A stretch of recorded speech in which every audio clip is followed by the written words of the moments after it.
كيف يتكلم مثلي عن الشيخ بن باز في الرياض؟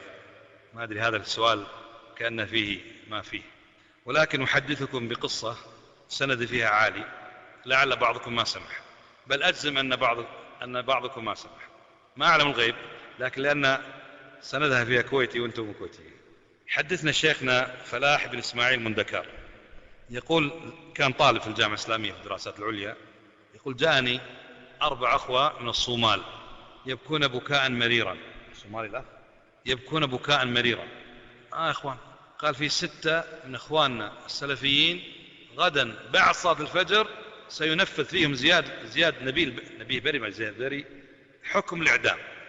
فلان وفلان وفلان من إخوان 6، و4 منهم مبعوثون من قبل الإفتاء. الشيخ بن باز مفرقهم رواتب ويدعون في الصومال، سلفيون يعرفون الشيخ بن باز، 6 تنفيذ حكم الإعدام فيهم غدا بعد صلاة الفجر، ويبكون على إخوانهم.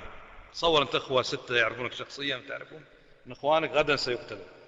الساعة كم؟ 11 نصف ليلا. ماذا نفعل؟ هم في المدينة وذاك في الصومال، والشيخ فلاح ما هو إلا طالب في الجامعة الإسلامية. ماذا نفعل؟ خلينا نذهب إلى الشيخ أبو بكر الجزائري نشوف. يقول ذهبنا، طرقنا الباب، قال الشيخ نايم. يقول فلاح إسماعيل الكويتي ضروري. يقول طلع الشيخ نايم، قلت رحب فينا ودخلنا. خير؟ قلت يا شيخ اسمع ما يقول الأخوة يبكون كذا، زياد بري ينفذ الإعدام، 6 من إخواننا سلفيين. قام الشيخ أبو بكر يبكي معهم. ماذا نفعل؟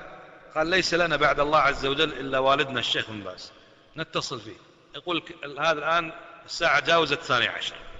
يقول اتصلنا على الرياض، يقول رد على الهاتف سكرتير الشيخ آنذاك الشيخ إبراهيم الحصي رحمة الله عليه، وهذا توفى الله قبل الشيخ بن باز، صح؟ قال أبو بكر جابر الجزائري من المدينة ضروري كلمنا الشيخ بن باز. قال الشيخ نايم كذا. قال ضروري، أمر ما يتحمل. قال خلاص خليك على الهاتف. يقول بعد فترة قليلة قال الشيخ رحمة الله عليه نعم السلام عليكم. وعليكم السلام. قال يا شيخ كذا، يقول فاتح الصوت الخارجي سبيكر، يقول احنا نسمع. الشيخ فلاح يقول نسمع. الصوماليين ال4 والشيخ أبو بكر يقول أنا سادس. يا شيخ كذا وكذا. يقول الشيخ بن باز أخذ يبكي معه. قال فلان شيخ تعرفهم أنت؟ باع اسم هناك بنفسك. إنا لله راجعون. قال انتظروا على الهاتف حتى نرى ما يصنع الله عز وجل. انتظروا. لا حول ولا قوة إلا بالله، لا حول ولا قوة إلا بالله. يقول جلسنا حتى الساعة 2:30 من الليل عند الهاتف، والأخوة في قمة الحزن على أخوانهم الذين سيقتلون غدا بعد صلاة الفجر. يقول وإلا بالهاتف. نعم ولا الشيخ بن باز رحمة الله عليه. قال جاء الفرج أبشروا، جاء الفرج. قال يا شيخ ايش اللي حصل؟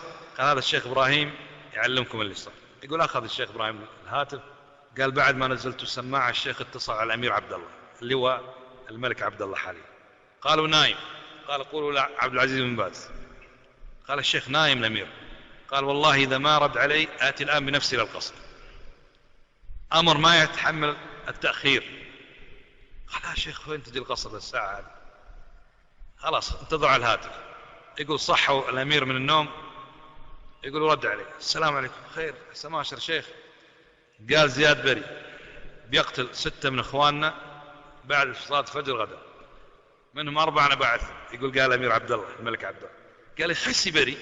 قال والله يخسي. شيخ أنت ارسلهم بري يقتلهم. قال والله يخسي، انتظر بس. يقول انتظرنا ويتصل في بري ويرد يتصل. قال خلاص يا شيخ كلمته غدا بعد الفجر عفو شامل لجميع المساجين. الشيخ مبارك ما يعلم إلا الله عز وجل ماذا فعل هذا الرجل. نكتفي بهذا وأعطيك الحسن.